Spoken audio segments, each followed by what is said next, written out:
All right. So there's some updates, obviously, in the topic that nobody wants to discuss. I've already predicted that this topic going to be out of here by, I really think tomorrow. Might be stretched if we say Thursday. As I predicted, the media that did talk about it, they're talking about everything but the allegations. They're talking about, well, Jay-Z is going to end. It's crazy because the same people who I was hearing, like I ain't gonna lie, I was listening to the Breakfast Club this morning, and they were championing Jay-Z being successful and ending fake allegations. And I was like, this ain't the same Breakfast Club I was listening to like 6 months ago that said, believe all victims, right? Oh, hell no. Nah. So now, fuck the victims. And I don't know, maybe that's the wave, right? Jigga. Shit, you got niggas to stop kneeling and you got niggas to stop believing these hoes. You are a powerful nigga, man. I can't knock you, bro. I can't knock the hustler, as you would say, right? Fuck with it. I do fuck with it. Okay. So, yeah, pretty much, it's par for the course. It's nothing that I didn't expect. I predicted all this. I do think the story is not going to have too much legs. I've been doing my digging behind the scenes because, listen, I'm telling you, this shit works like clockwork. After you've been in media for 10 years, you realize how this is going to go down. I'm telling you, and I've been looking for the story that's going to break. They're going to break some crazy story, okay? It's not going to come from Rock Nation, but it's going to be seeded and come out of left field. It's either coming through CNN. They're really cool with TMZ. Remember when they sued Busby, they hit up TMZ? TMZ might do it, and then everybody else picks up from it. And I think that's how they're going to kind of roll it out. Now, again, that's a classic PR media power move, right? You bury one story with another story. You get what I'm saying? That's just kind of how you do it. So I'm expecting some shit they had in the tuck to come out soon. Never know, man. Might come out with a story like, yeah, we gave Tory Lanez 30 more years.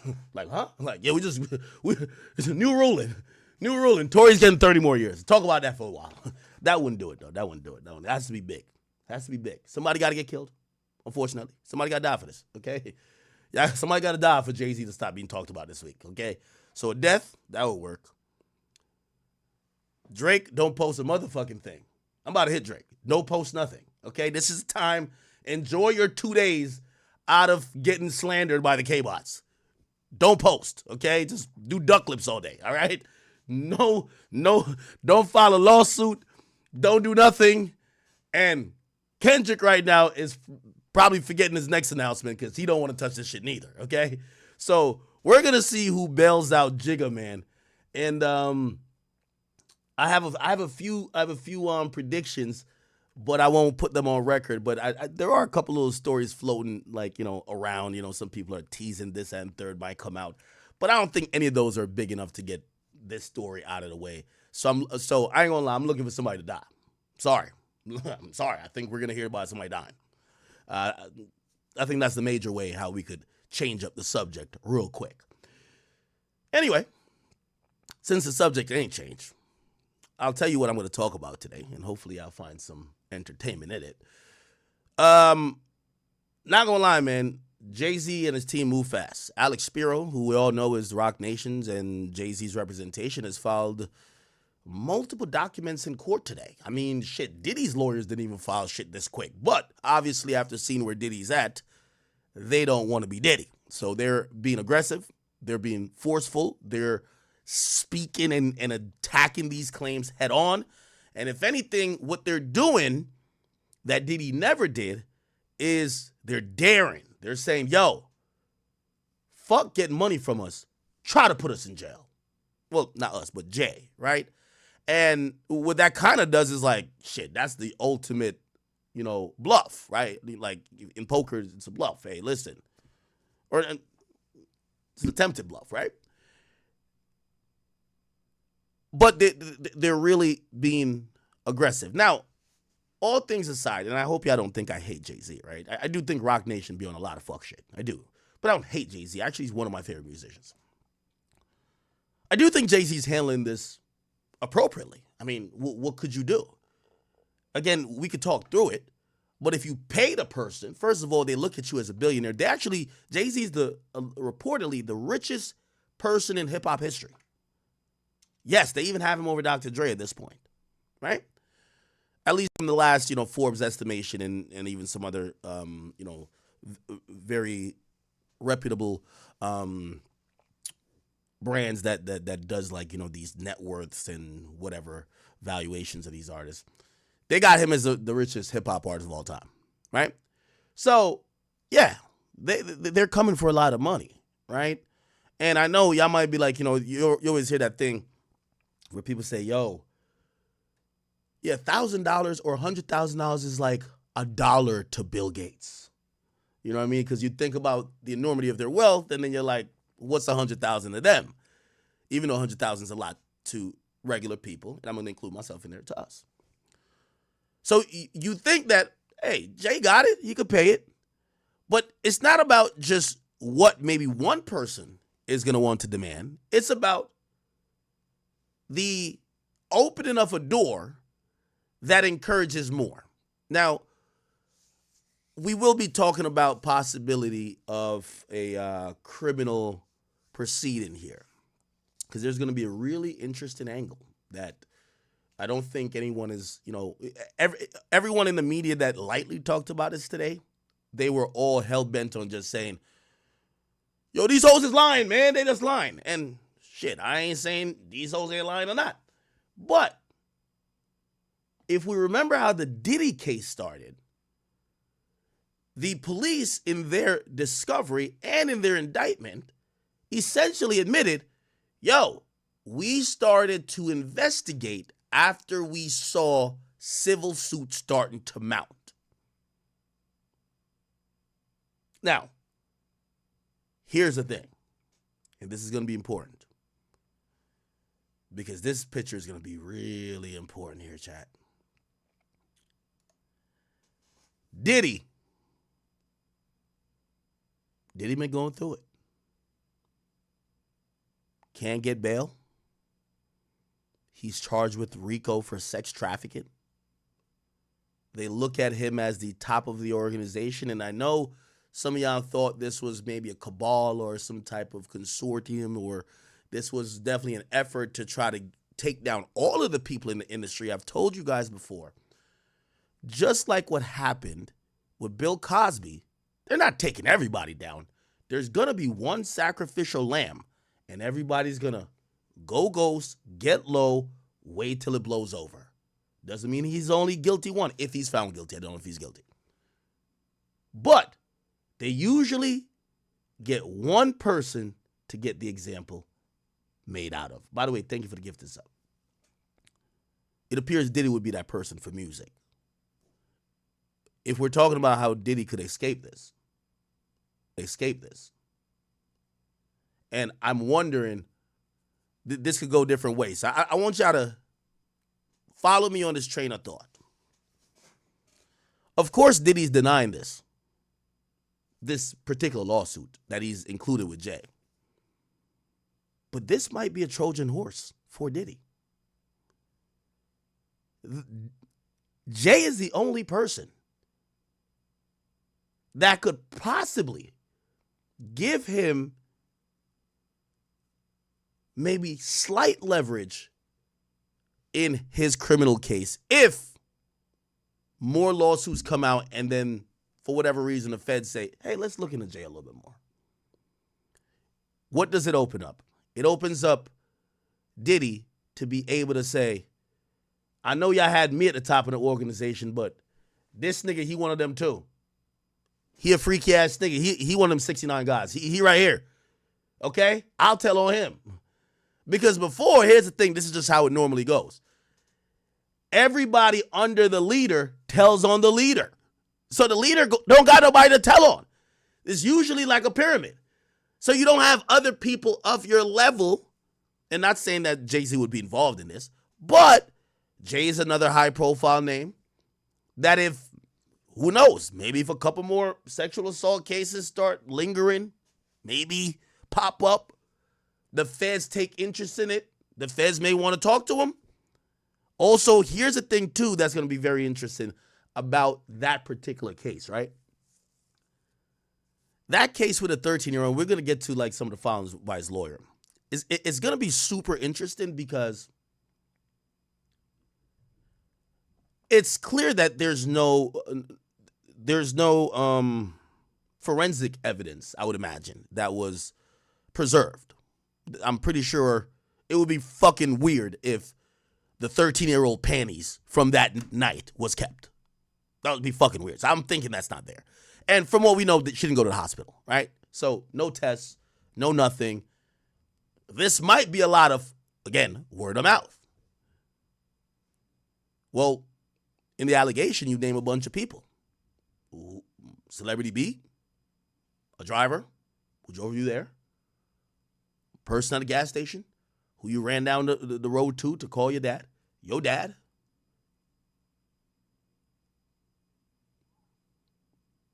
and Jay and Diddy.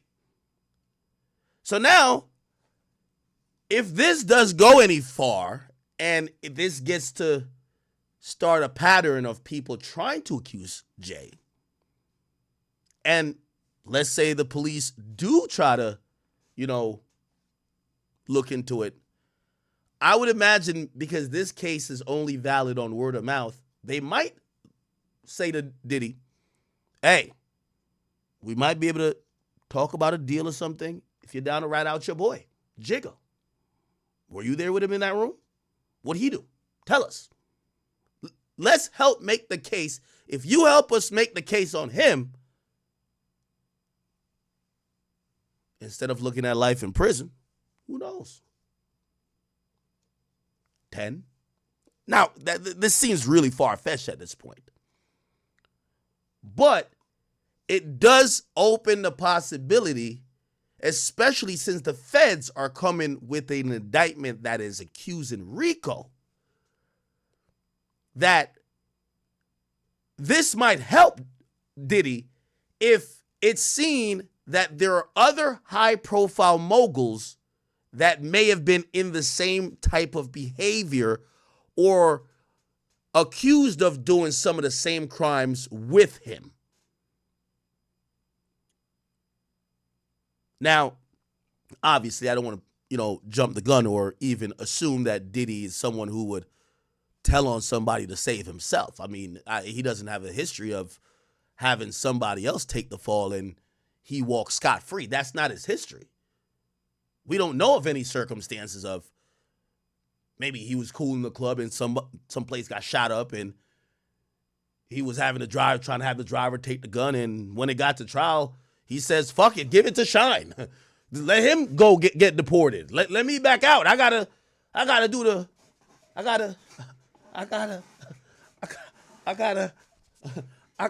Hold on. Who knows? He don't got that history. So I think he will keep it solid. Me personally. That's how I think. I don't think he would do no shit like that. But the job of a great attorney, even if you the most solid nigga in the world, is to put on the table what options might exist in how to resolve this matter. Okay? Now, I think Jay-Z's attorney, Alex Spiro, he's a pro. He's good. They are dealing with this shit so forceful. And I'm going to tell you one of the reasons I believe they're dealing with this so forceful. You got to make sure that all the other little, and I'm sorry for the use of the word, but all the other little bitches who's thinking about it like, yeah, Jay did fuck me after the girls video, and I don't know if I was all the way down with it. Let me go. You got to get so aggressive with this that they're like, yeah, I don't know if I want to file a lawsuit against Jay. I'm good. I'm good. Because what happened with Diddy is that the levers broke pretty quickly. Now, there was no real, like, most of the fear with Diddy in terms of like apprehension of people filing lawsuits against him were mostly based in people thinking this guy could get you killed. Like, he was playing in that world. Like, yo, this guy is dangerous. He would be employing some 90s methods that could fuck you and your family up. And after people realized he was starting to resemble a caged bird, and they weren't scared of maybe him using his resource to try to hurt you or whatever, or intimidate you, everybody just came out. Hey, yo, you fucked me in the ass yesterday. Yeah, like everybody's coming out, you know what I mean? And we saw mad allegations come out. And obviously, you know, again, there's over 20 at this point. I personally, I don't believe all of them are true, right? But you saw that once the levers broke, everything or everybody is trying to come out. They got a goddamn hotline. So Jay-Z's in a very precarious situation, if you ask me. He has to show strength. He has to try to deter anybody else. And the exit from what Sean Combs did that he's doing off bat is essentially saying, number one, I've never settled. Well, actually, he didn't say that. Let me take that back. I'm not settling with you. So publicly, what people are going to know is that I'm not settling. But him saying he's not settling this is sending a message to other people who may have been talking to him in the background or who may plan to bring stuff. So it's one of those things to say, yo, if y'all want to go there with me, we're going all 12 rounds.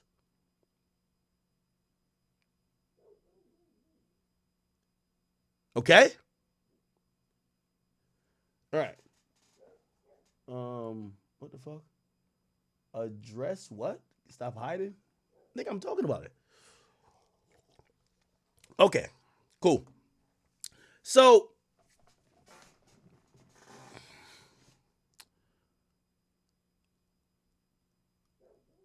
the filings today in court. Let me tell you, they filed a hunt. Yo, Alex Spiro got no sleep last night. By 9 a.m. this morning, I get an alert.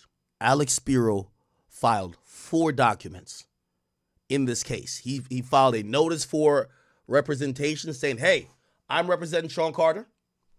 Then he filed a motion to reveal the victim's name. Then he filed a what's called a declaration in support of that memorandum, which is a, you know, basically you're just giving a reason why that should be, you know, ordered that the person has to give their name. Hundreds of pages. Like mad case law attached to it, like, and we're gonna go through some of it today. Okay? Here we go. Now, also before I get to it, by the way, we're not only doing Jay-Z today. We do have and pause on that too. No jiggle, okay? Wait, where's the other shit out? Sorry.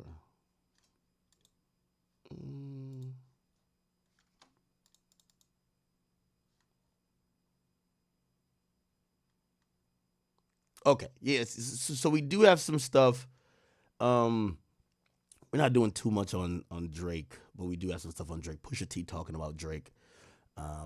We're gonna do the United CEO, that killer who got found. So remember that. We're gonna be getting into that as well. But we are gonna go down through a rabbit hole a bit into some of this stuff with Jay-Z, and who knows, you know? Again, he maintains his innocence. We believe he's innocent until proven guilty, obviously. But we'll see. Anyway, so here we go. All right. All righty then. So, let me see. Okay. All right.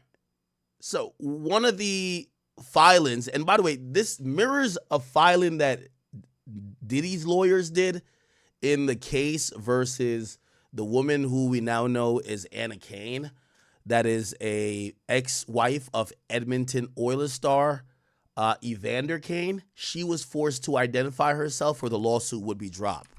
Okay? So Alexander Kane wife. This is his wife, and she claims that at 17, Diddy fucked her. Diddy and two of like his executives or something, right? So it's the same type of filing. And, you know, I kind of generally agree, right? I do agree. So the whole thing about filing as a Jane Doe, it exists to protect potential victims who don't want to be shamed in the process of admitting something that's really embarrassing. Admitting that you were possibly a sexual assault victim is embarrassing. And when in court filings, right, civil or criminal, they're all public. When people could read the intimate details of some of the most embarrassing parts of your life, it might kind of deter you from even want to get into to try to get whatever justice, even if it's just monetary, if it's a civil suit, right? So I agree that it should be allowed for some people to file a Jane Doe or, I guess in the guy's case, a John Doe. But I also agree with the stance of Diddy's lawyer and also Jay-Z's lawyer, Alex Spiro. You shouldn't be protected if the lawsuit that's filed is being used to smear the other person publicly, right? Once that lawsuit is being dissected by everybody, and that person is getting their life torn apart, losing deals left, right, and center. If you're the accuser, I get that it's embarrassing. But the accusation in the world of somebody else who has some type of notoriety is enough to make them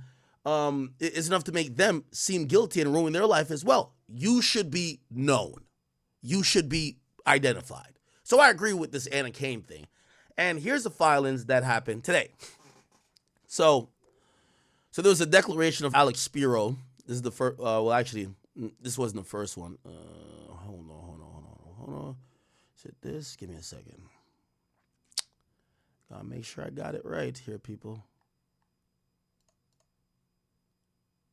Okay, do I have it?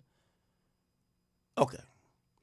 So here we go. So the defendant, Sean Carter, motioned to deny the plaintiff request to proceed anonymously. This was filed, and all the issues were filed this morning, okay? Okay, so first of all, they have cited, look how many, when you're doing a filing and you got a table of contents, you'll go to page 15 for this, page 19, page 13. They got a whole table of contents for this shit. I'm like, holy, this is how you know that man, Alex Spiro, is worth his weight in gold, because he on his Brian Steele shit. He is going to defend Jigga Man till every drop of blood in his body has evaporated. And you want that type of lawyer, okay? Anyway, let's get to it. Okay. For months, an extortionate campaign has been targeting this named defendant, Jay-Z, under the cover of darkness. So basically saying he's been extorted for months. The campaign was cynical and calculated to force payment of an exorbitant sum of money. The campaign was, the defendant would have to pay X millions of dollars, irrespective of the truth, or else. Now, the reason why I believe they have said X million dollars and they didn't put the actual amount is that if there are other cases that come up in the future, right, they don't want to give a price point that people could use to be like, all right, well, if niggas was asking them for 100 million, all right, I think I could just hit them over the head for 5. You know what I mean? Like, you don't want to put nothing there. Because again, this guy is a billionaire, and there's going to be these people who just want any type of compensation. When defendant refused to pay and instead took measures to establish his innocence, this unnamed plaintiff and her self-promoting counsel, whose name has been splashed across headlines and press conferences under auspices of representing her, went to extraordinary lengths to shut down fair defense. But those efforts too failed. Now at last, the false, unfounded allegations that underlie this campaign of extortion are having judicial light shined on them. Except that this plaintiff is bringing them as Doe, who would continue to hide under the cover of darkness. Because his tactic is inconsistent inconsistent with a genuine effort to determine the truth or falsity of these allegations. As opposed to an effort to procure a quick and extortionate settlement, defendant is respectfully seeking either dismissal of the allegations or the disclosure of the plaintiff's identity. Fair is fair. Okay. It is consistent with justice, fairness, or the rules governing federal proceedings for the plaintiff and her counsel to smear defendant's good name in the ways that are calculated to feed media coverage and thus inflict maximum public relation damage, while the core fact of plaintiff identity, revelation of which stands to discredit her entire case, remains wholly hidden from view. Whereas though status is reserved for truly extraordinary cases and predicated upon extraordinary justification, here a multitude of powerful considerations cut precisely the opposite direction, as judges of this court have ruled in cases involving similar circumstances. Defendant Sean Carter, aka Jay-Z, has built up an impeccable reputation. Now, by the way, I do want to say this, and I have to be fair. This is highly hypocritical of Jay-Z. So Jay-Z filed himself a John Doe lawsuit aimed at Tony Busby, saying, I don't want to tell y'all who I am, but I am a high-profile guy, and I think this guy's trying to extort me with claiming that I did sexual assault to his clients, right? So Jay-Z himself used the anonymous type of lawsuit when attacking the lawyer. And I know one could probably still say, well, they did it first, and because obviously he has a public reputation to defend, he's going to try to do it back in reverse by claiming John Doe. But again, he's coming back around to say no one should be protected unless it's extraordinary circumstances.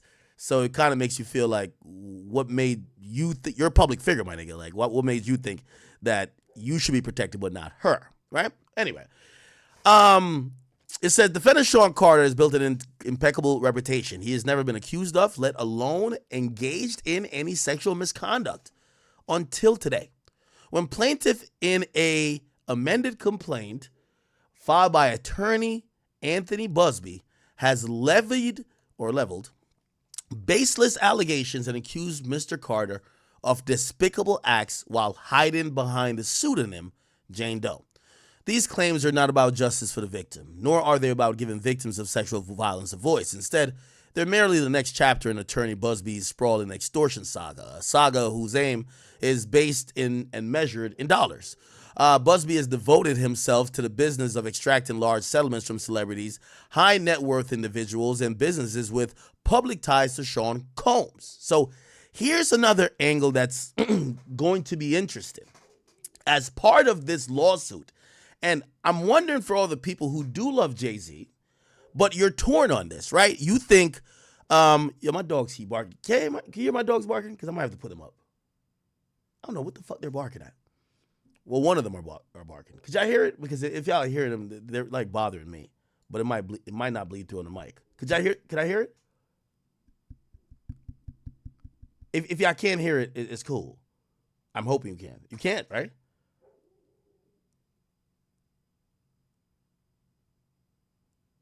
Oh, okay. All right, bet. All right, cool. All right, yeah. All right, so cool. Here's gonna be, and I've seen today on social media, there's so many people trying to they're trying to like slice this really fine line and be like, hey, listen, I know in the past we were all agreeing that this nigga Diddy probably did it, but now you're accusing our GOAT. He wouldn't do some shit like that. Now, most of these people making these accusations or making these claims don't know Jay-Z or have never been around him in these intimate personal moments. But I get it. It's your favorite rapper or the guy who you consider the GOAT. You don't want to believe it about him. You probably have less ties or less, cultural equity built up with Sean Diddy Combs. So Diddy, you're like, guilty nigga, fuck this nigga. But Jay-Z, and some of these people are also parasocial fans. Like some of these people, they're Beyonce fans, and they might not fuck with Jay-Z, but they love Beyonce so much they wouldn't ever one to believe that Beyonce's husband has done such heinous things, because if you think about it, that's what people have gotten at Nicki Minaj about her husband allegedly doing back in the day. So people have different reasons of why they want to believe it, but they're also playing like this interesting game where they're like, no, we did, like, you know, after like the 30th or 25th like allegation against Diddy, people are like, nah, this nigga did that shit, right? So people are kind of like then faced with their own hypocrisy. Well, how do you believe that Diddy did it, but Jay never did it? Okay, here's the thing. In this one instance, in this one allegation, they're both accused of doing the same thing. They're both accused of being in the same room. They're both either it's pretty reasonable to say they're both either guilty in this one case or they're both innocent in this one case. But the people who just only love Jay, they don't want to be sticking up for Diddy. Now, here's the problem. Part of how Jay-Z is going to have to defend this case is he kind of got to stick up for Diddy, too. And that's going to fuck a lot of people up, right? Like, for example, here you hear him almost making these statements about Diddy, right? And he says, extracting large settlements from celebrities, high net worth people, and basically saying with public ties to Diddy. Now, they're going to be trying to play the same game as well, where they're not going to like be picking up for Diddy, but they're going to just kind of try to piggyback off certain things Diddy has alleged. Because remember, Diddy alleged that a few of these people, Tyrone Blackburn, this guy, and there was a female attorney and another guy, that these people are ambulance chasers just looking for people who are down to sue people of high net worth, and they're just trying to get money that way. But a lot of people said, nah, we don't believe that because it's you, Diddy. Well, Jay-Z's echoing the same claims. Actually, he's piggybacking off of Diddy's claims. So again, that's going to be the tough thing for a lot of fans to swallow. Pause. No Diddy, no Jigga. You have to, we're at the point where you're going to say, at least for this one case, and they're not accused on every case together, obviously, but you're going to probably have to say, if Diddy did it, Jay did it. Or if Diddy didn't do it, Jay didn't do it. Or if Jay didn't do it, Diddy didn't do it. Okay? Now, let's continue. References to justice or sunlight serve only as window dressing. Make no mistake. This case is about retaliating against the rare target who would not pay. Attorney Busby has a history of targeting celebrities by making false allegations of misconduct. Okay? Now, this is going to be another thing that, again, I'm telling you, chat, for everybody who are on these moral high horses, you're going to have a gut check time with yourself. Because a lot of people usually say, and I see this on all the time on Twitter, we believe victims, we believe victims, we believe victims, until they accuse your guy. And they're like, well, hold on, man, these hoes be fucking lying. These fucking lying ass bitches, why the fuck these bitches lying on my nigga? We see that a lot. For example, I've seen a lot of people say, hey, look at, by the way, this same attorney represented like a whole bunch of women that accused Deshaun Watson. He's an NFL player. And apparently he settled a good amount of those cases on a civil end. There was a U.S. prosecutor who looked at district attorney who looked at the majority of them and basically cleared them. They said, look, again, this guy, look, Deshaun Watson, grand jury, right? They did 2 grand juries. So many women, right? They did 2 grand juries, both grand juries on multiple charges, right? He faced 22 civil lawsuits. Both grand juries declined to indict him, which basically means declined to do what they did to Diddy to him, right? However, the civil suit still came out. What ended up happening, right? Deshaun Watson settles. And we could probably put Tony Busby's name. Tony Busby. Okay. Confidential settlement reached. This is as late as October. Look. Well, new at 10 o'clock, we have some new details in the latest civil lawsuit filed against former Texas. Now, here's the thing. A lot of people believe, even though he wasn't convicted by a grand jury, a lot of people believe the smoke, the fire by smoke methodology of, hey, if 20 people said you did something, nigga, you know you did it, right?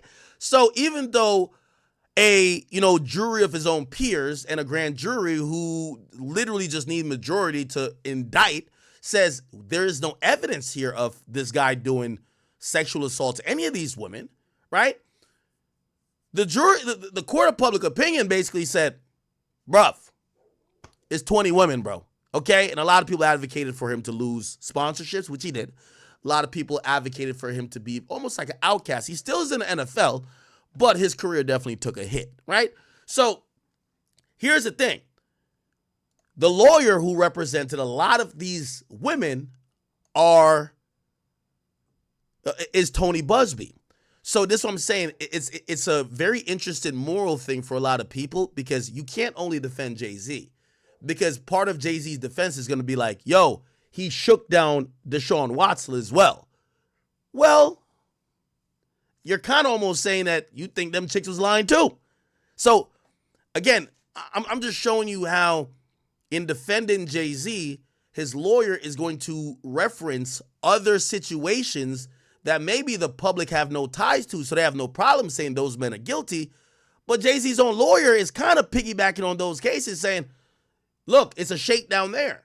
So again, you get to realize because this lawyer has attacked other people and also Jay-Z is now kind of linked with Diddy in this one particular lawsuit, a lot of people are having these moral dilemmas.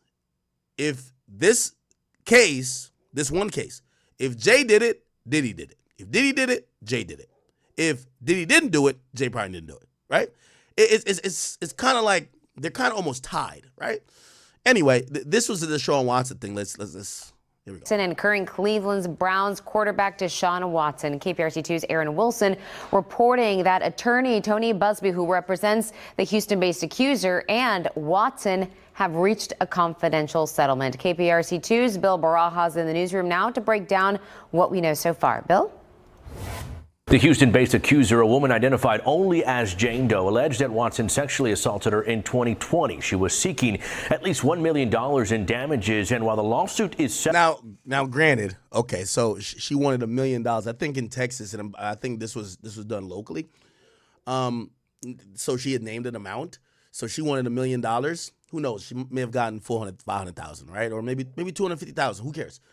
But you're not asking a billionaire for that, right? Like Jay-Z pockets is deep, right? Pause. And you just heard about his co-D, and I'm saying that, just as a loose term because they're not co-defendants, but they are co-defendants in this lawsuit, even though civil. Diddy reportedly paid tens of millions of dollars to Cassie. So you want tens of millions of dollars from Jay-Z too, right? You would imagine, right? So this lawyer got a settlement even though they didn't indict this nigga, which is like, what? But you also got to remember there's some other factors. Deshaun Watson he's in the NFL, and because of him being in the NFL, he has to treat this as, I want this to go away, that I could continue my career, rather than stand on my moral principle, which I think Jay-Z stand on, say, no, you're going to have to fight this in court. Like, I'm not giving you some money. But that same lawyer did it. She was seeking at least $1 million in damages, and while the lawsuit is settled, the financial details remain undisclosed. The lawsuit states that Watson met the woman at a bar in July of 2020. The two met for the first time when they agreed on a date, and he allegedly came to her apartment. Again, Tony Busby, the same lawyer, represented this client too. The lawsuit goes on to say that when Watson arrived, she... Baby Lane Stanfield, I agree. Diddy fucked up the game by giving that woman $30 million. That made it so lucrative, and the teeth came out of Tony Busby. Like, there are specific lawyers who target rappers, right? Tony Busby, if you look at all of his personal injury claims, he does represent people who are alleged victims of either crimes or victims of just being injured. He doesn't really target, we don't see a history of him targeting rappers, right? That's there's a few of them. There's a few people who do, but those people, because, usually a lot of rappers ain't going to pay you. Like, The game lost the lawsuit, really by default judgment, but like he lost the lawsuit. And the nigga would rather transfer all his assets to WAC 100 name rather than pay the chick. He ain't giving the money up. So like, because of those type of things, you know, it's cleaner to go at athletes because you could use a situation like this to have them suspended indefinitely. And that's going to, you know, force the hand for them to get the money, right? In rap, if it's some random rapper who got sued, who gives a fuck, right? Now, like, I mean, I'm pretty sure, like, say, you know, Kodak Black did like a plea and he did some stuff, whatever. Who knows if Kodak Black paid the chick or what he paid the chick, right? Because we care more about the criminal shit, right? Like, if there's a civil suit, I mean, now we're caring a lot about civil suits, but before it was just like, is a nigga going to jail or not, man, right? But after Diddy paid that $30 million, the sharks came. Everybody's like, oh, shit. Oh, I forgot there's a couple billionaires over here. Big ballers. Oh, hold up now. Hold up. Wait. Hey, here's the hotline. Y'all been touched by a rapper, fucked by a rapper, train ran on you by a rapper? What the rapper done did to you? I got y'all. So that's what happened. That's why Tony Busby's in hip-hop now. And by the way, I don't think he go nowhere. Apartment. The lawsuit goes on to say that when Watson arrived, she asked him to have a seat in her living room while she finished putting on her makeup. But when she walked out, she found him naked on her bed, lying face down. The lawsuit accuses Watson of aggressively insisting she massage him on his backside. She allegedly only rubbed his back, and that's when the lawsuit says Watson became frustrated and turned over and demanded she massage him from his knees to his groin. Court documents say Jane Doe froze in fear and Watson grabbed her and raped her. Eventually, court records say she was able to get away and grab a heavy piece of decor to defend herself, causing Watson to leave. Watson had previously been accused in nearly 24 lawsuits filed with massage therapists of harassing, assaulting, or touching them during appointments when he played for the Houston Texans. This most recent accuser is the first woman to accuse Watson of rape, while the other lawsuits, the majority of them anyways, alleged various types of sexual misconduct. In the newsroom, this client... Oh, here we go. Are they going to mention Busby? That's what I was playing for. Alleged various types of sexual misconduct. Watson's attorney, Rusty Hardin, saying since the beginning that his client... Oh, sorry. Oh, here we go. Default view. What? And Star QB denies the allegations. In the newsroom, Bill Barajas, KP. Okay, anyway, they don't really mention Tony Busby, but you see it here. Tony Busby, the attorney, did announce that they reached a confidential settlement. So, you know, hey, yo, she wanted $1 million. Listen, 250 or something. I don't know, right? I don't know. Okay, cool. So here's the thing. You're going to see Jay kind of almost hint to it or quote that, yo, this is what this guy does, even though he's probably going to make no assertion that Diddy is completely innocent of everything being accused or that Deshaun Watson is either. But he's going to use these cases to say, this nigga has been shaking people down, okay? So he has a history of targeting celebrities by making false allegations of misconduct, and Mr. Carter sought to expose Mr. Busby's latest extortion scheme in a California lawsuit on November 18, 2024. So finally we get, oh, you can't see it. Finally we get Jay-Z admitting, yeah, we did sue him on November 18th, and yes, he sued him as John Doe. So yes, he sued the lawyer, okay? After receiving a letter from Mr. Busby. Now, they don't say when the letter was received, okay? Even though they said it was received months ago. Remember, it was received months ago because it said, if we go back up, it says it's at 4 months, right? 4 months, okay? Anyway, so let's keep it going. Exhibit 1. This is the extortion complaint. So they actually list the extortion complaint. And so at the time, Attorney Busby knew who Mr. Carter was, even as Mr. Carter remained in the dark, as he does today about the identity of Mr. Busby's client. Plaintiff and Attorney Busby now brings these claims against Mr. Carter in a clear act of retaliation. Okay, the complaint, as the complaint admits on his face, while Mr. Carter was being extorted, he could not speak out without revealing his identity and the heinous allegations made against him, which are patently false.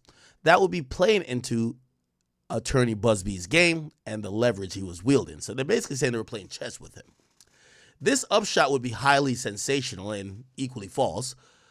allegations being broadcasted across social media and the press, thereby maximizing the pressure exerted against extortion targets to satisfy his monetary gains, irrespective of the truth, because Mr. Carter has called upon the courts rather than paying, he is now being sued. So be it. One way or another, Mr. Carter is entitled and positioned to exonerate himself through the legal process. In this case, he will vigorously defend himself and expose the truth, that the allegation and the complaint are false. But disclosure of the plaintiff's identity is among the most essential basic tools that can and should enable Mr. Carter to vindicate himself. Mr. Carter. Hey, Mr. Carter, tell me who you... They've been asking, they've been wondering, they've been... Hey, oh, man, I like that song. I got to play it. Mr. Carter should not have to defend himself in the brightest of spotlights against an accuser who hides in complete darkness, while leveling allegations that describe the purported acts occurring in the plain sight of witnesses who could refute the plaintiff's claims if only her identity was revealed. Now, that's a little bit interesting as well, right? This is going to be interesting, this claim right here, chat.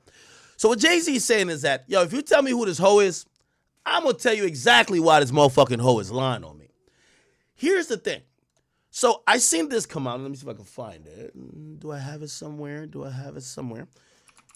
You know, I don't even think this is Rock Nation. I think this is fans of Jay-Z. This is fans of Jay-Z. Hold on. Where is it? Hold on. Give me 1 second. Jay-Z.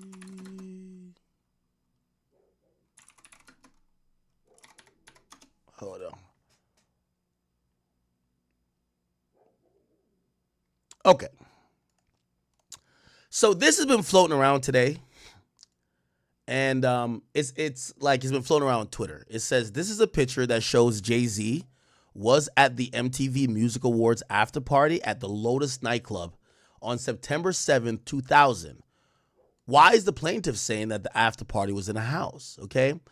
And if it's posted on a page called Ain't No Jigga, it says Jay-Z photographed arriving at the MTV Video Music Awards after party at the Lotus nightclub in downtown Manhattan on September 7th, 2000.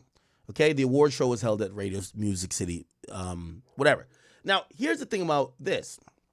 And this is why I said that this is an interesting line by his lawyer saying, if we know her identity, it's going to help us easily prove it's a lie. Well, if this that's coming out on social media is true, you don't need to know the identity. You could just say, I never went to a party that was at, as she describes, a big white house with a U-shaped driveway. I didn't go there. I did go to the MTV Music Awards, which anybody could Google. I then went to a party, and I was at the party for the rest of the night, and then I went back to my hotel. Dismiss this claim now, okay? Or show some type of proof that I was actually at the place that this alleged assault happened. But they're not saying that yet. They don't actually make that claim, right? The only claim they said is just tell us who the girl is, right?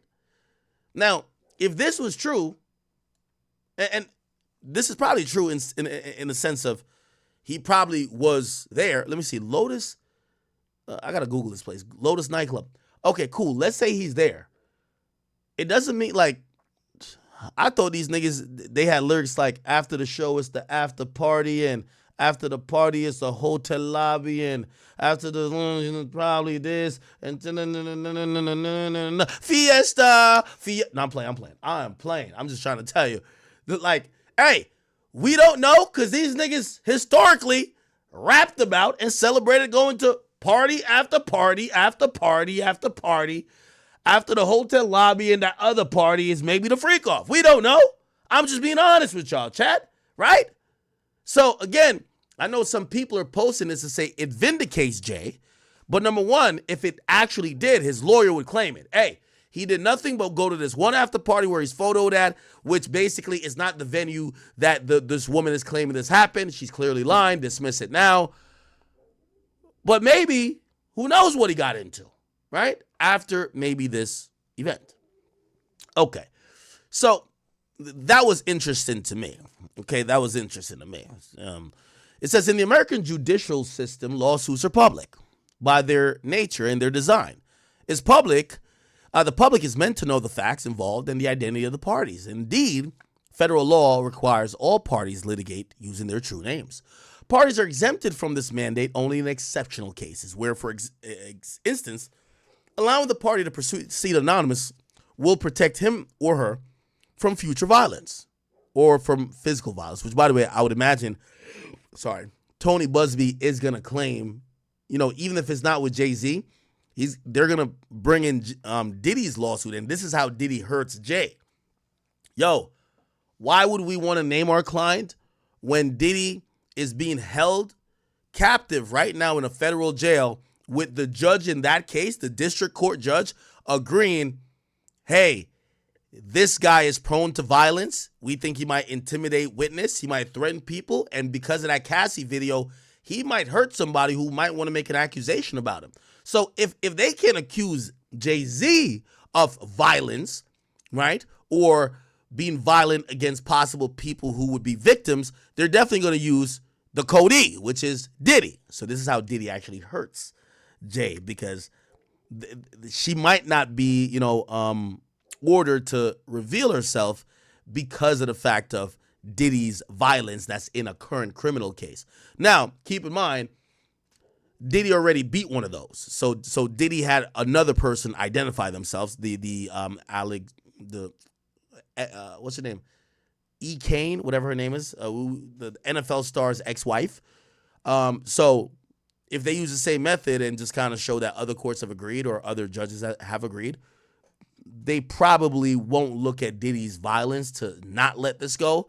But I don't think there's anything in Jay-Z's history that would show that he's been super violent towards women, or he would be threatening or preventing them from either continuing with the case or making a report. So this probably will go through. And I'm saying that as I'm reading, but we'll get to obviously the end. And then obviously the Tony Busby is going to have to file his own opposition to this motion, right? Okay. So it says here, the plaintiff has chosen to sue Mr. Carter anonymously using pseudonym Jane Doe, yet has not alleged any facts that would allow her to sidestep the federal mandate requiring that all parties must litigate using their true names. Indeed, plaintiff's allegations exhibit none of the special circumstances necessary to allow her to litigate anonymously.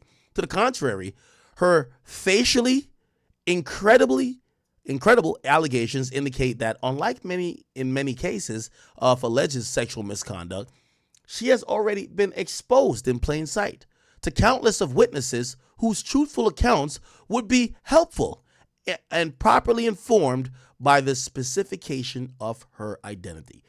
She claimed that this happened at a party. She ran to the party with her clothes as like a towel. People saw her. And they could say, hey, to find out the truth, we might have to identify this person to let people know what it is, right? Cool. So here we go. It says, notably, she has not claimed severe harassment, threats of violence, or any ongoing interaction with Mr. Carter beyond communication through her attorneys. Nor has the plaintiff even submitted an affidavit alleging these type of special circumstances. Instead, she relies solely on a self-serving declaration from Attorney Busby. Attorney Busby's affidavit does not indicate how an attorney from Texas is competent to testify to the mental state of a plaintiff, let alone how he has personal knowledge of what happened to her in New York to supposedly cause that mental state. The declaration does little more than parrot Busby's own motivation and a legal standard. That is, it doesn't provide any actual facts indicating that plaintiff is in need of extraordinary protection. Suffice it is to say that attorney proffered innuendo and generic accusation do not suffice to justify why Mr. Carter and the American public should be denied access to the plaintiff's identity in this highly public litigation. If anything, this case presents an extraordinary need to follow the ordinary rules of litigation and have both parties proceed under their actual name. Attorney Busby has for months taken to traditional and social media to describe how he planned to target celebrities in connection with these allegations. And he has now issued multiple social media posts about this action. Traditional media sources have somehow been reporting with Busby's express endorsement on social media that Mr. Carter is the target of his allegations. Thus, the plaintiff, through her counsel, has acted quite unlike a party who wants to minimize public attention. Instead, he's attempted to leverage public scrutiny to taint the potential jury pool. That's something Diddy claimed too, but he claimed that the feds were doing it. And put pressure on Mr. Carter to settle this meritless case. In those circumstances, it would be extraordinarily unfair if the plaintiff could continue to hide behind the shield or beyond the shield of anonymity while leveraging public interest in this case strategically to pressure the defendant. Furthermore, these allegations, all right, this is a whole lot of legal jargon, I feel like. Moreover, the amended complaint itself makes clear what this is all about. Not justice, but a quick, large settlement against a celebrity. The amended complaint on his face alleges that Busby chose to sue Mr. Carter because he fought back against Busby's extortionate tactics.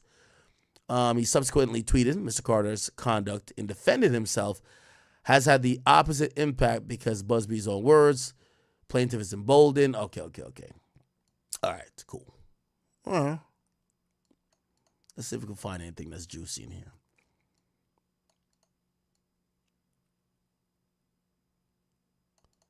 In at least 2 cases already filed by okay, they're using Diddy's cases again.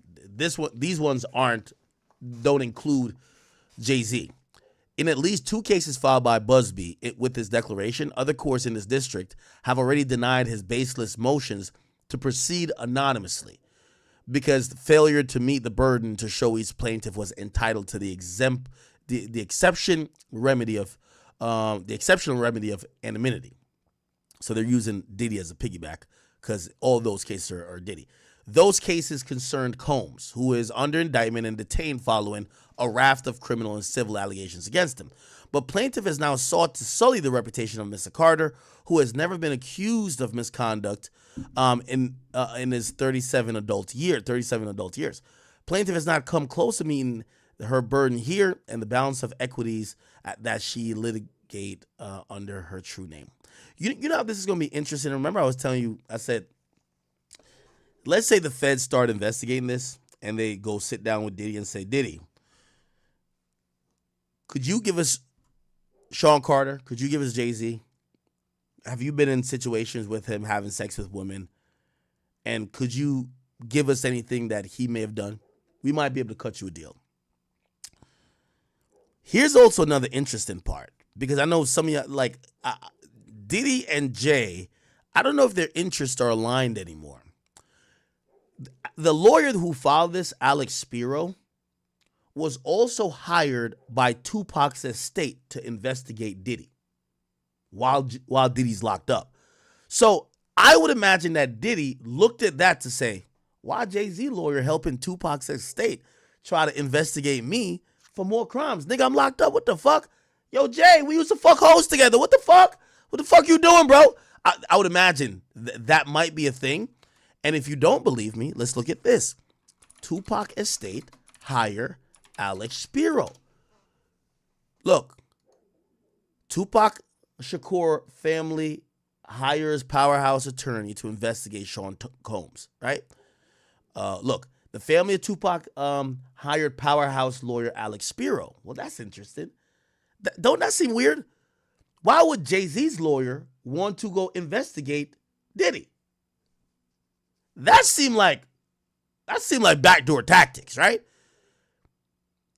So they were investigating. So this lawyer who works primarily, not primarily, but a lot for Jay-Z, then took a job for Tupac's estate to investigate Diddy, and then now is defending Jay, but using some of what Diddy has claimed versus some of the victims. This is getting messy. You don't see messy to y'all? Because if I was if I was Diddy, I would think that Jay was trying to backdoor me. Your lawyer shouldn't be taking no jobs. That could be helping someone to fuck me over. And if they do, I now got to think that you're trying to fuck me over, or you're trying to distance yourself from me, which again, if you now become caught up in some type of, rabbit trap, and I get a chance to bring you up in this goddamn cell with me, man, fuck all that shit. I keep saying, listen, there ain't no honor among thieves. And I'm not saying both these guys are thieves, but that's an analogy. Hey, shit, we was cool until we wasn't. So I don't know what Diddy's, I don't know what Diddy's feelings are towards everything, because Jay-Z's lawyer was investigating him. Right? Like right now, you don't want your man's lawyer to go help somebody put maybe possibly a murder for hire charge on you. Right? Because that's what that investigation would have been, right? That investigation, look, Tupac's family hired attorney Alex Spiro, who we know is Jay-Z's lawyer, to find Diddy murder link. I would have used one of the inmates' phone calls and say, yo, call that nigga Jay-Z. Yo, Jay-Z, what the fuck is you doing, nigga? Why your lawyer told me they represent Tupac estate investigating me? Gang! You know how much shit we done did? Anyway. So, that's interesting. I'm just putting that out there. But also, and I'm trying to just analyze all these information I've consumed today. They said, if we go back, they said this is another alibi Jay-Z has. They say Jay-Z on Rivera. So apparently Jay-Z, we've heard about him rap about this. He stabbed Un Rivera, or there was an incident where Un Rivera got stabbed, and Jay-Z had gotten arrested, and Jay-Z was then, look, Jay-Z mugshot. Let's see if we can find it. Is this it? This might be it. Let's do mugshot on Rivera. I think this is it. Yeah. So this was his mugshot, and this was in 1999. So apparently he gets locked up. He goes through a case, but he's on bail. He's on bail, and it says 23 years today. Jay-Z was arrested for the stabbing of Lance Un Rivera at the Kit Kat Club after rumors surfaced that Un bootlegged Jay-Z's 1999 album. Now, we could look at so he had bonded out. Let's see if we could go through that case. So supposedly what some people who are defending Jay-Z saying, yo, Jay-Z was on house arrest. Or not house arrest, he was on a bond. And him being on that bond, his whereabouts were communicated, and he was making sure wherever the fuck he was at, especially after a public outing like the award show, he wasn't doing no like mansion party. We don't know, but I'm trying to see if this timeline links up, right? Let's kind of Google that. Jay-Z stabbing on Rivera. Let's see. A lot of people thought it was over Charlie Baltimore, right? This video has been front covers of your favourite Here we go. OJ on Lance and the Club. Now, the official story is that Lance's husband, what's his name? And also, for the record, that's the Kit Kat Club spelled with 3 Ks for some reason. KKK?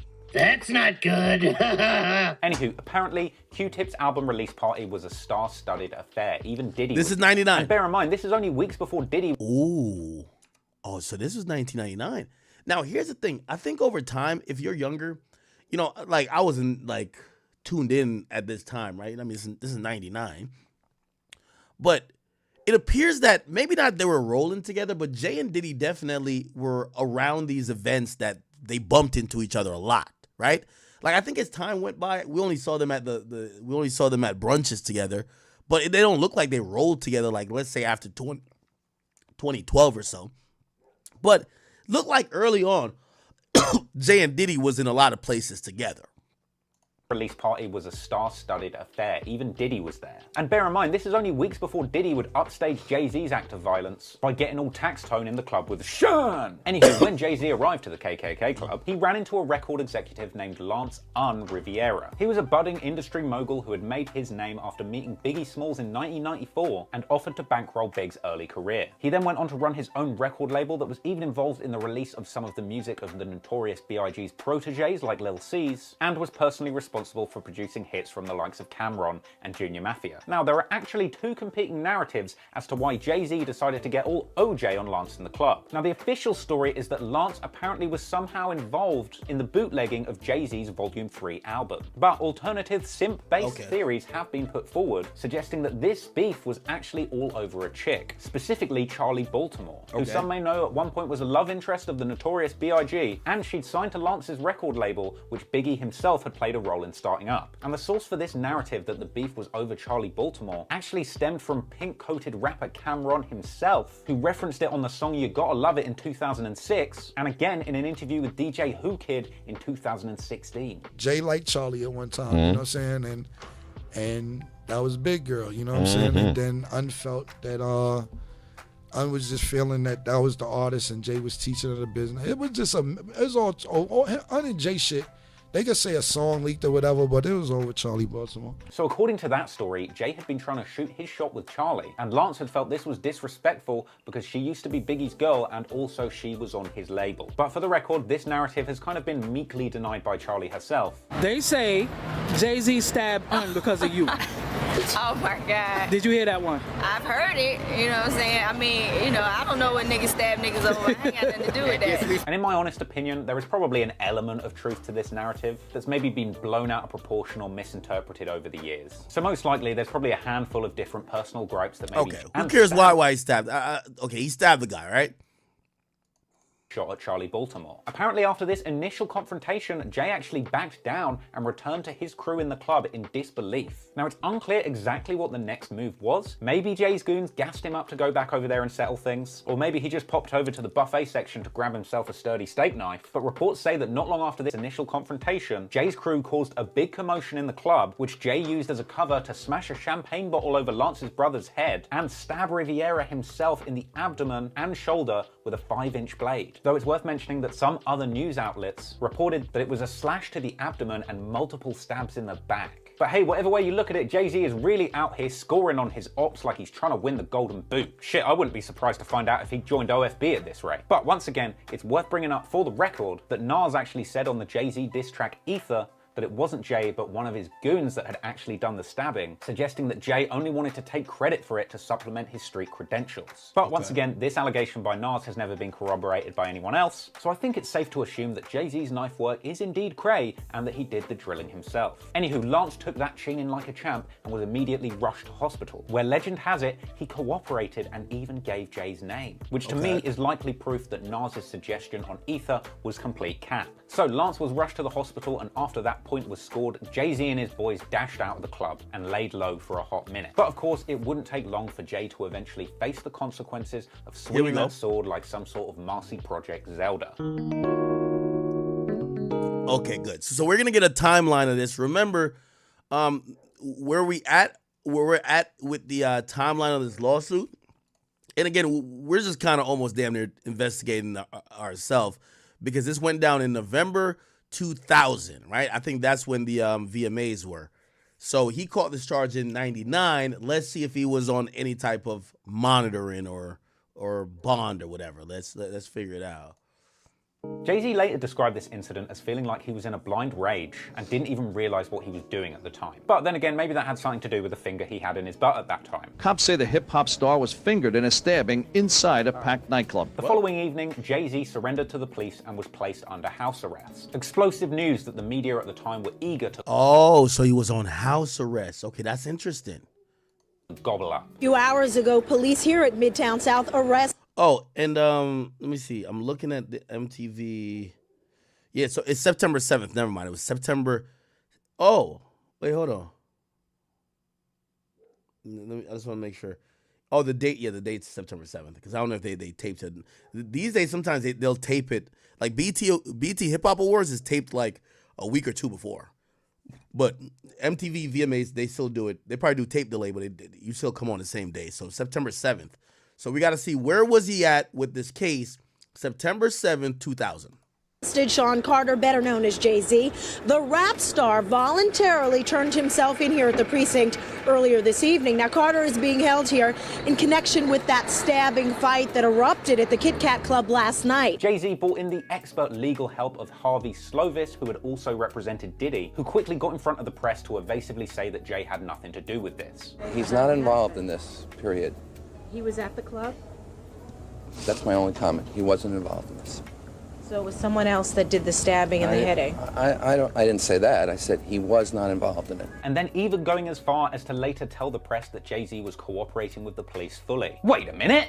Jay-Z cooperating? I thought made men weren't supposed to make statements, Jay? Jay-Z out here cooperating, he might as well change his name to Takeshi Carter. Now initially rumors were floating around that Jay-Z had actually been hiding from the cops, reports that were disputed by his team. Now Slovis goes on to say that at no time was Jay-Z hiding from the police, that they were in touch with cops all day and that they're trying to resolve this as gentlemen. And after turning himself in, he was quickly released on a $50,000 bail. And then over a month later, in late January 2000, Jay is indicted in a Manhattan criminal court, where he initially pleads not guilty. A bold move considering the fact that had he been found guilty on felony assault at trial, he could have been facing 15 years. Which is tough, but at least he'd have got out just in time for Solange to still put the beats on him. And it seemed like from here, Jay really beefed up his legal team, which was later expanded to include super defender Benjamin Brafman of Diddy, Martin Shkreli, and Harvey Weinstein fame. And from there, this dream team surely got to work, publicly capping, saying that they had witnesses and videotapes that proved Jay-Z was nowhere near Lance at the time of the incident. But on the other hand, it probably didn't help the defense that following Jay-Z's arrest, Lance Riviera had filed a civil suit against him. But in a major legal finesse, Lance didn't end up going through with that suit, because according to the Associated Press, Jay-Z actually settled with Lance out of court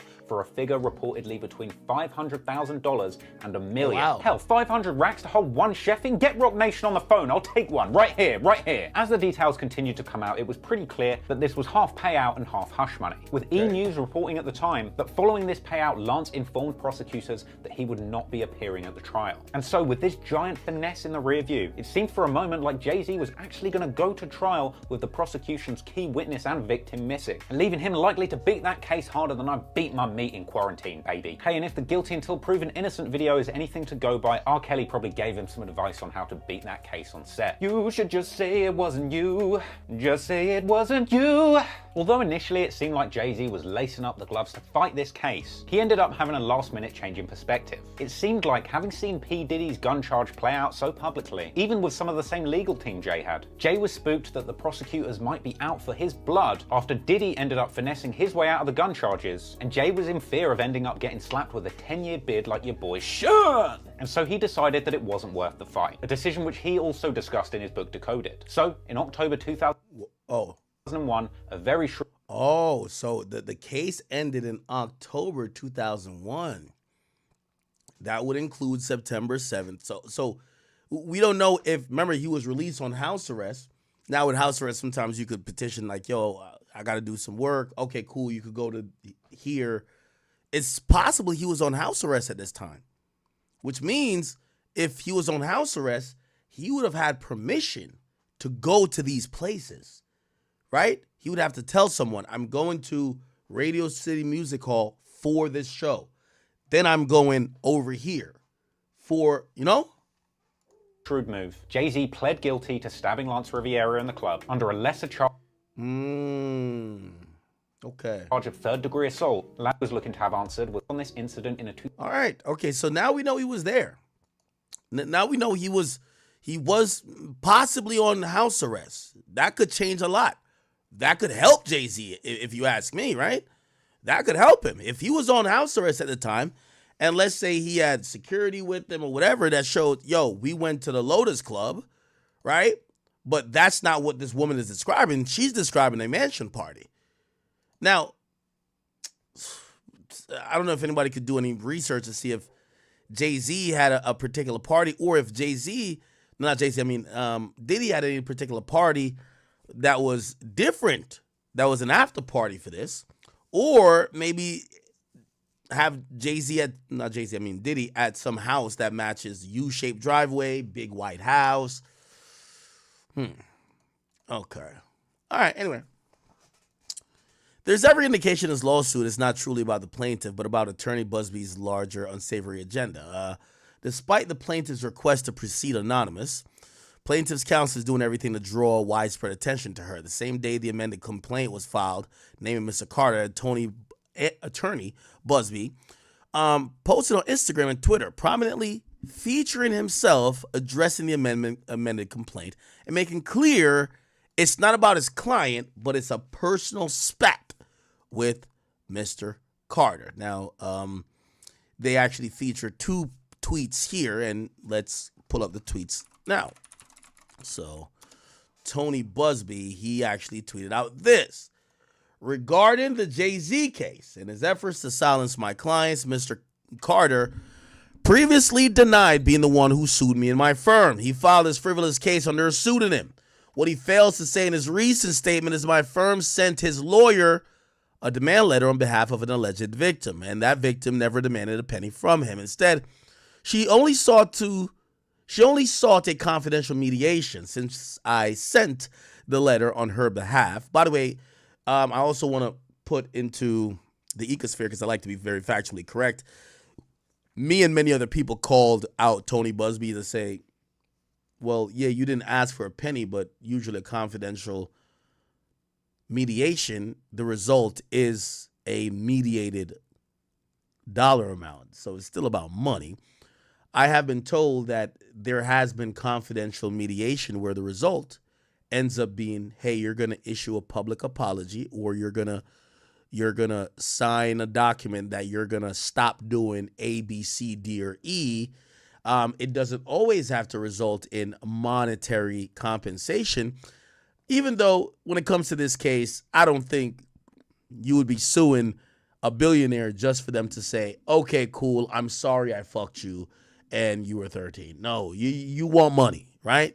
So I'm still sticking to my point, but it was pointed out to me by a few attorneys who watched me, hey, it is possible that a confidential mediation could occur. And when that confidential mediation occurs, there isn't a monetary outlook. They did tell me, like, when it comes to the court primary way of sanctioning someone in a civil suit is by monetary damages. But a confidential mediation could just include an apology. It could be a public apology. It could be refrain from doing this. It could be something that could be, it's malleable, if you get what I'm saying. But I'm still sticking to it.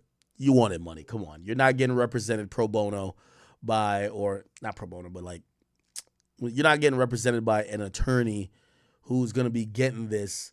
I think it's called pro se. Let me see. Give me a second. Pro bono. I got to use the right words. I don't like using, pro bono versus pro se or something like that. Or pro rata. I think it might be pro rata. Here we go. Okay, yeah. So it's not pro bono. It's actually pro, I don't know if I'm saying it right, pro rata. Because the term pro rata is denoted to mean a proportional distribution in allocation. In a legal sense, pro rata might refer to a share to be received, an amount to be paid, or liability based on a fractional share of ownership, right? So it's kind of like, let me see. I'm trying to figure this out. Yeah, so there's a different term if, like, you won't bust it down with your lawyer, right? Like, pro bono means that your lawyer actually doesn't get nothing, right? So, because we're all assuming that Tony Busby isn't doing this for the goodness of his heart, and we think if money does come down, he's going to bust it down with the client, it's actually not pro bono, because pro bono means it's voluntary and no payment. But we don't think none of these attorneys are doing it. And if you get $50 billion, they're not going to get none of it, right? So that's not the accurate term. Some people actually say it's either pro rata or pro se, which, let me see if I can get the pro se. Let me see. Difference. Okay, so pro per is an abbreviation for the Latin phrase propria persona, meaning in their own person. It refers to a situation where a litigant represents himself. That's not it. Pro. What about pro? No, this is not pro se then. No. Okay, that's some different shit. I think it's pro rata. Yeah. You're gonna get a percentage. Basically, you would sign an agreement with a lawyer saying, and from what I heard, the standard rate, which Tony Busby probably is getting a little bit more than that, the standard rate is 33%.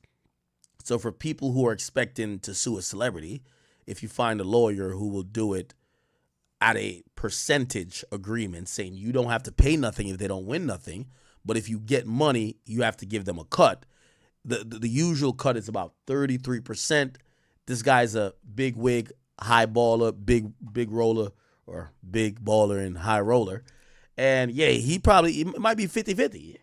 He might have a 50-50 with this woman, right? To say, hey, if we get 10 million, you get 5, I'll get 5. Okay? So Jay-Z has been accused of R-wording a 13-year-old. I'd be lying if I said I'm not surprised that news like this was coming out, bro.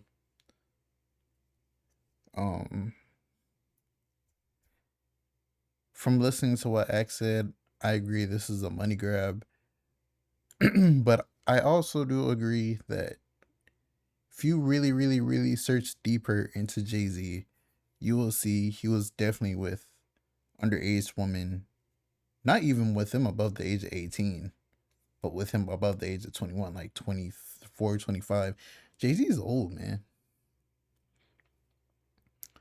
It's like, hey, when you're in the game that long and you have that much money, you literally, he could have picked any girl he wants, but hey, it's crazy how men in power, they just have a thing for young women, like young girls. You can't even wait for it to be 18, bro. Like, damn. But Jay-Z, Diddy, it's a crazy world we live in. Just gotta wait and see what comes out next. Who knows? And if this gets paid off quick, we will know what is up.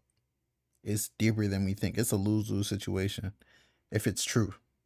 But if it's fake, I feel like people who file fake lawsuits, they need like, yeah, like something backfiled on them. But just gotta wait and see how everything goes. Your boy Big Act News. Make you like, comment, subscribe, and I'm out.